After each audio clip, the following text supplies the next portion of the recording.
yesterday we saw Ghana fall to defeat 2-1 to Croatia. However, they still qualified. Lucky you have insisted that Ghana will go home eventually. However, yesterday they showed heart despite a 2-1 loss.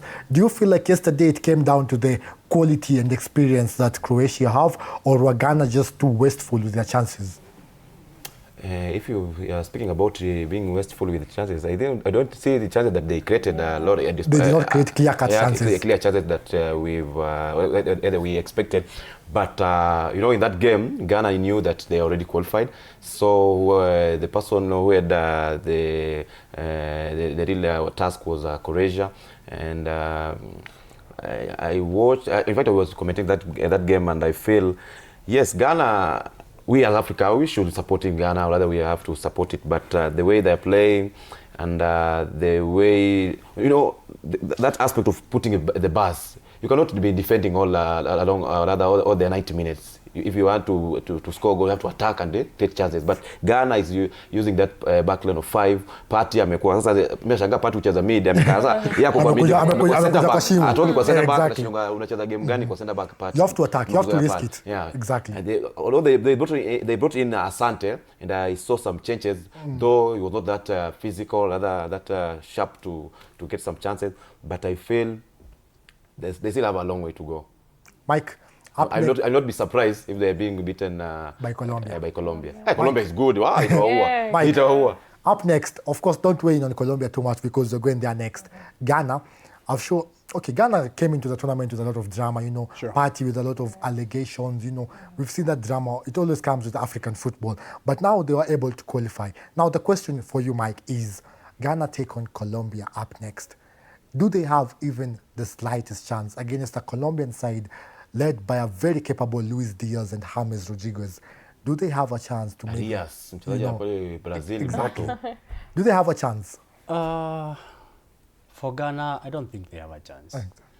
The old good days of Ghana are already gone. And I'm talking this in terms of physical strength they previously had. If you remember in 2018 when we had Kina Boateng, exactly. You remember Kevin Prince, Asamoah. 2010, exactly. See, those kinds of players were walikuwa fiti sana. Okay. Passionate. Muntari. Exactly. Watu kama wale walikuwa watu wazuri sana in terms of ikifika ni kucheza, nikimiss mpira sitamiss mguu. Exactly. So Ghana ilikuwa nzuri kitambo wakati wamekuwa na physique, lakini sasa hizi kidogo utanisamehe. Hernandez alikuwa huko. Yeye ni Mgana? I think so. Yeah, he was Ghana. Sure. Hernandez, and then when you look at this squad, it's been led by Jordan Ayew, who, like Arana was criticized, his good days had passed, See, like Arana criticized. It's facts. It's true. He's the captain, and right now he's one of the most capped players for Ghana, overtaking his brother, Andre Ayew.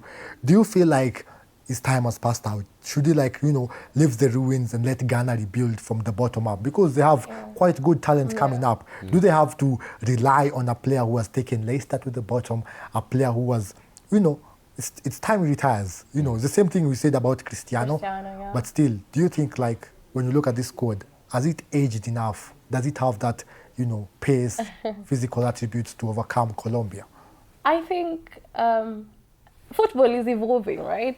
You want to tell me if you go to the whole of Ghana, there's no player better than you, because this is right? Because the over-reliance is done. Right now, Ayew is wanachezesha tu jina hapo. Yeah, because ulivyosema Asante alivyokuja, they have somebody anaitwa Asante. Introduced a lot of pace. He's a good player. Exactly. Unajiuliza mbona anaanza na ule. But do you think that affects African teams? We play our players based on merit of their names. Over-reliance, but charity begins at home, right? Exactly. You remember even in Harambee Stars, we had about 5 players playing for Kariobangi Sharks. Not to mention why. But they were good though. But are you telling me we didn't have players from Bungoma that can play on a national basis? So it's about I don't know, is it patriotism or ile uzalendo? Nah, the over-reliance needs to go. If you look at Ghana, I've watched 2 games and they have not been convincing. They're playing very scrappy football. They're all over. Kick. And Semenyo is trying to prove a point. And It's not the reason I'm telling you this It's is not. And there's no format, there's no that flair, you know. Are you ni mtoto wa nani? Are you? They are you brothers? He's a Nepo. He's a Nepo baby. You're trying to say on connections. Exactly. Yeah. So, wacha mtoto wacha juu ni mjomba wa fulani, wacha wacheze. Okay. And this should be his last World Cup anyway. Okay, let's move on to, the topic I was waiting for, because Colombia share the spoils with Portugal. That's on paper. If you watch the game, Colombia absolutely dominated